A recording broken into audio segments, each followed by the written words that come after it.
नमस्कार। छठे चरण का चुनाव खत्म हो गया, अब सिर्फ एक चरण का चुनाव बाकी है। 1 तारीख के एग्जिट पोल में पता चल जाएगा कि देश में किसकी सरकार बनेगी। 543 सीटों में से 486 सीटों पर अब वोटिंग हो चुकी है। 28 राज्यों में से 20 राज्यों में चुनाव खत्म हो चुके हैं। अब देश में कुल 57 सीटों पर ही वोटिंग बाकी बची है। तो भाइयों बहनों, अब सवाल ये है कि भाई छठे चरण में क्या हुआ, छठा चरण कौन जीता। तो चलिए शुरू करते हैं। छठे चरण में जब सुपड़ा साफ होने लगा तो इन भाई साहब को सबसे ज्यादा तकलीफ हुई और मुजरा कराने लगे। इंडिया अलायंस को अपने वोट बैंक की गुलामी करनी है तो करें, उनको वहां जाके मुजरा करना है तो भी करें। गरिमा, प्रतिष्ठा, मान, सम्मान, शर्म, हया, महामानव सब घोल कर पी चुके हैं। महामानव इन सब चीजों से अब बहुत आगे बढ़ चुके हैं। 2.5-3 किलो गाली रोज खाने वाले महामानव का हाजमा ठीक ना होने के कारण मंच से वही सब उल्टी कर रहे हैं। लेकिन कांग्रेस को अभी भी लगता है कि प्रधानमंत्री जैसी पोस्ट पर बैठे आदमी को मुजरा जैसे शब्दों से बचना चाहिए। आज प्रधानमंत्री ने फिर से उनकी जुबान फिसली या क्या कहें, अब समझ में नहीं आ रहा, क्योंकि इनकी शायद आदत नहीं है धूप में जाकर प्रचार करने की। राहुल गांधी की तो आदत है 4000 किलोमीटर वो पैदल चले।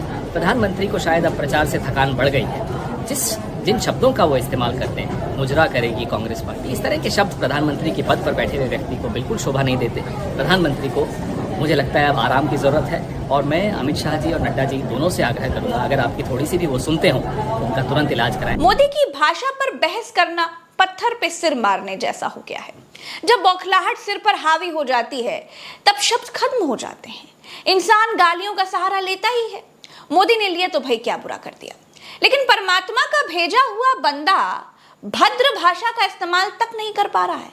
इसे देखकर लगता है कि परमात्मा से कुछ गलती हो गई शायद। खैर दोस्तों, दिल्ली में बीजेपी की हालत बड़ी पतली थी। दिल्ली की जनता ने कैसे वोटिंग की, इसको समझने के लिए बूढ़ी दादी को सुनिए।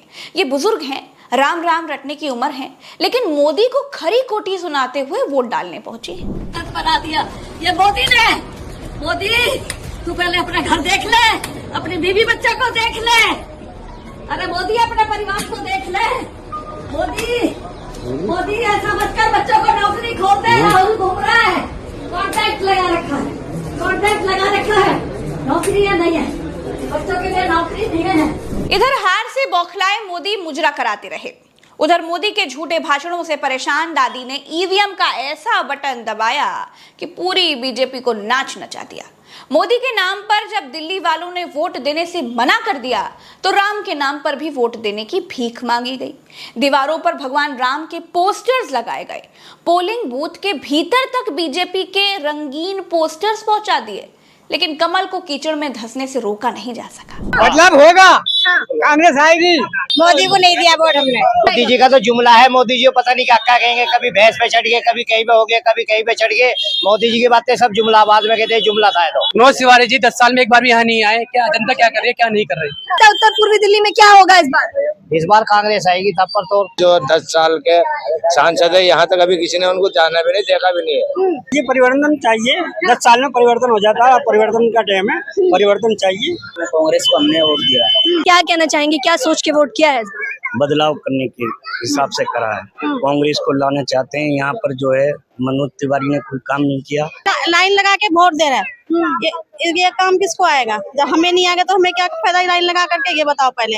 जब हमें काम नहीं मिल रहा आगे से, हम किराए पे रह रहे हैं, हमारा किराया सस्ता नहीं है, हमारे बच्चों के पढ़ने में परेशानी हो रहा है, क्या फायदा?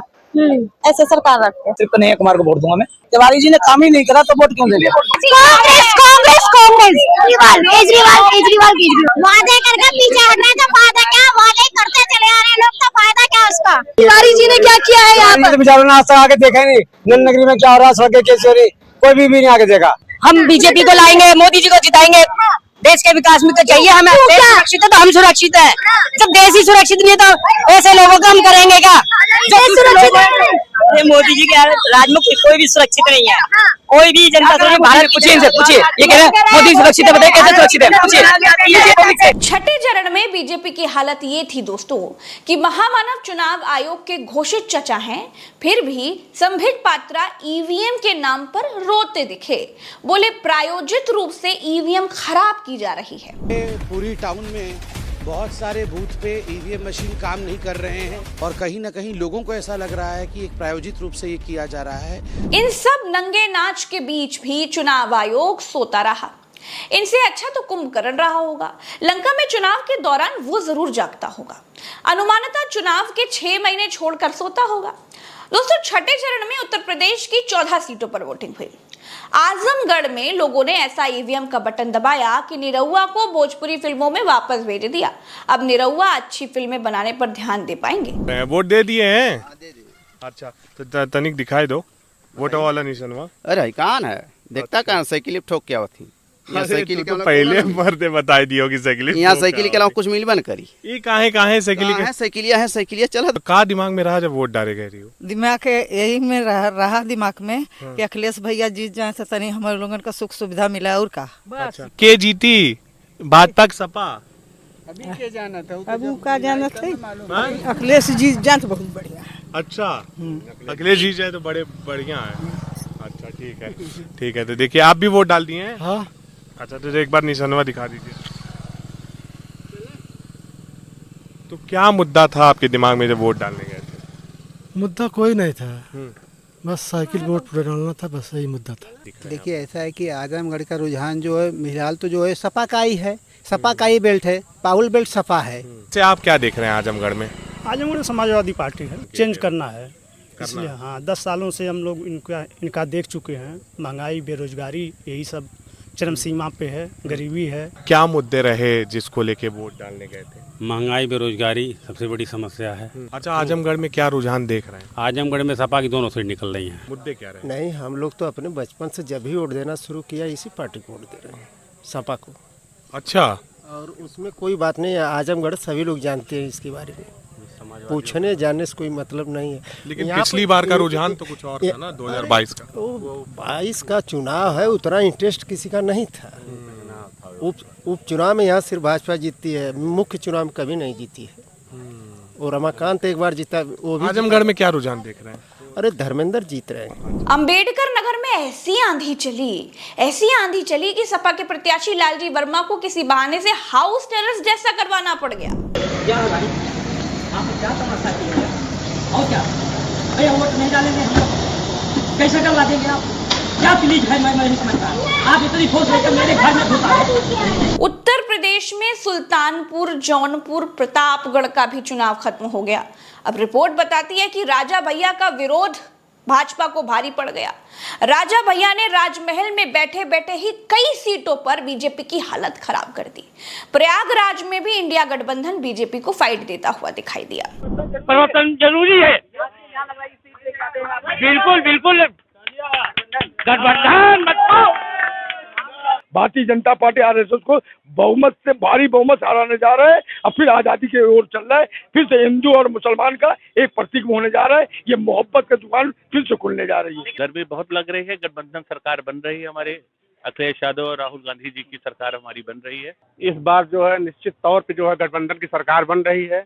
इस सरकार से आम जनता, आम मानस जो है नाखुश है, एकदम तरस रही है। माहौल क्या यहाँ जो है परिवर्तन है। उधर अखिलेश यादव बीजेपी को 140 सीटों पर समेटने का दावा करते नजर आए। हालांकि ये थोड़ा ज्यादा हो गया, लेकिन मोदी जब 400 सीटों का नारा हाँक सकते हैं तो विपक्ष 140 पर समेटने का दावा तो कर ही सकता है। देश की जनता इनको 140 सीटों के लिए भी तरसा देगी। हमने वरिष्ठ पत्रकार अशोक वानखेड़े जी से पूछा कि छठे चरण की 58 सीटों पर बीजेपी का सुपड़ा कहां-कहां साफ हो रहा है, तो उन्होंने अपना अनुमान बताया। अच्छा, एक बात याद रखिएगा, अशोक वानखेड़े जी महामानव की तरह भगवान नहीं है, आपके हमारी तरह इंसान ही है, तो उनका अपना आकलन है, गलत भी हो सकता है, सही भी हो सकता है, क्योंकि प्रज्ञा के पन्ना पर दिखाई गई एक एक बात सच होती है। इसलिए मैं ये कह रही हूं कि अगर कोई चुनाव आकलन कर रहा है तो 100% सही होगा, इसकी मेरी गारंटी नहीं है। हाँ, जो घटनाएं मैं आपको बता रही हूं उसके सच होने की 100% गारंटी मेरी है। चलिए अशोक वानखेड़े साहब का अनुमान सुनिए जरा कि अब अंततः आप क्या कहेंगे, जो छठा चरण है ये एज एनडीए की तरफ जा रहा है या फिर इंडिया की तरफ है? सीधा सवाल। इंडिया की तरफ जा रहा भाई, टोटली एज इंडिया की तरफ है। इंडिया की सबसे तरफ बड़ा है। कारण, सबसे बड़ा कारण क्या है? सबसे बड़ा कारण लोग चुनाव लड़ रहे हैं, सबसे बड़ा कारण लोग मन की बात से उब गए हैं, सबसे बड़ा कारण लोग देश की समस्याओं का निदान चाहते हैं। राम मंदिर बिना भोजन न भजन हो गोपाला, और भजन का भोजन का मायने मात्र 5 किलो अनाज नहीं है। छठा चरण ओवरऑल जल्दी से सर। जी, तो ओवरऑल हम ये देखें, जैसे हमने आंकड़ा जो रखा उसमें छोटे छोटे जो प्रदेश हैं जहां 1 सीट और 2 सीटें हैं, उन सबको जोड़ के देखते हैं तो 13 सीटें इंडिया गठबंधन के हक में और 9 सीटें बीजेपी के हक में जाती हैं। इसके अलावा कुछ बड़े राज्य रह जाते हैं, जैसे असम था, असम में 14 सीटें हैं, उसमें से 5 सीटें इंडिया गठबंधन को और 7 सीटें एनडीए को मिलती दिख रही हैं। जम्मू कश्मीर में 6 सीटें इंडिया गठबंधन के पास आएंगी, एक भी बीजेपी को नहीं मिलेगी। और इसी तरीके से हम ये सारा समाप्त करते हैं। अगर छठे चरण को देखा जाए तो छठे चरण में इस बार जो कितनी सीटें हैं, मैं बोल रहा हूँ संख्या 54 है ना, 58 सर, 58 सीटें जी 58 है। 58 में 14 उत्तर प्रदेश में, आपको 10 हरियाणा में, 24 तो यहीं पर है, और बिहार में कितने 7 सीटों में भी 7। इन सबको देखें तो इस बड़े चंक में बीजेपी को भारी नुकसान होता दिख रहा है। झारखंड में भी 3 सीटें हैं, वहां 3 में शायद एक सीट, बंगाल की 8 जी बिहार बंगाल में 8 सीटें हैं। तो ये 8, 16, 10, 26 और 14, 40 सीटें तो यहीं पर हैं। इन 40 सीटों में हमें साफ दिख रहा है, न बंगाल में बीजेपी बढ़ रही है, न हरियाणा में बढ़ रही है, न उत्तर प्रदेश में बढ़ रही है, न बिहार में बढ़ रही है। सब जगह नुकसान ही नुकसान दिख रहा है। और न झारखंड में बढ़ रही है, वहां 3 में 1 सीट शायद बीजेपी जीत जाए, जहां कंटेस्ट में दिख रही है वो हजारीबाग, उसके भी बारे में हम कहते हैं कि हजारीबाग भी वो हारी जाएगी। वो तीनों सीट वो हार सकती है, लेकिन कंटेस्ट में है हजारीबाग में, बाकी जगह तो बहुत पिछड़े हुए। अब इन सब के बीच नरेंद्र मोदी को जनता क्यों जिताए, इसका कारण मोदी खुद बता रहे हैं। अगर आपको अपने घर की टोटी चोरी होने से बचानी है तो मोदी को वोट दीजिए, क्योंकि अब ये कुछ और बचा नहीं सकते ना। अगर आपने मोदी को वोट नहीं दिया तो सपा वाले, कांग्रेस वाले आपके घर की पानी की टोटी खोल ले जाएंगे।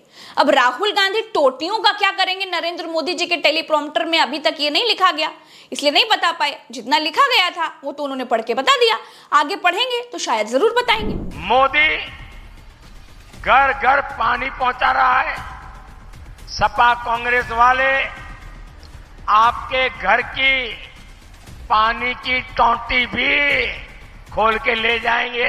अभी 7वें चरण के चुनाव में 5 दिन बाकी हैं, लेकिन जिस स्पीड से नरेंद्र मोदी भाषा में छपरियों को मात दे रहे हैं, उससे लगता है कि अभी स्तर और नीचे आएगा। जिस तरह से 6 चरणों में वोटिंग हुई है उसके संकेत अच्छे नहीं दिख रहे हैं। चलिए दोस्तों, इस वीडियो में इतना ही, चलते हैं। राम राम, दुआ सलाम, जय हिंद। चैनल को सब्सक्राइब जरूर कीजिएगा, वीडियो को शेयर जरूर कीजिएगा। हम बड़ी मेहनत से एक रिपोर्ट करके लेकर आते हैं, हमारा साथ दीजिएगा।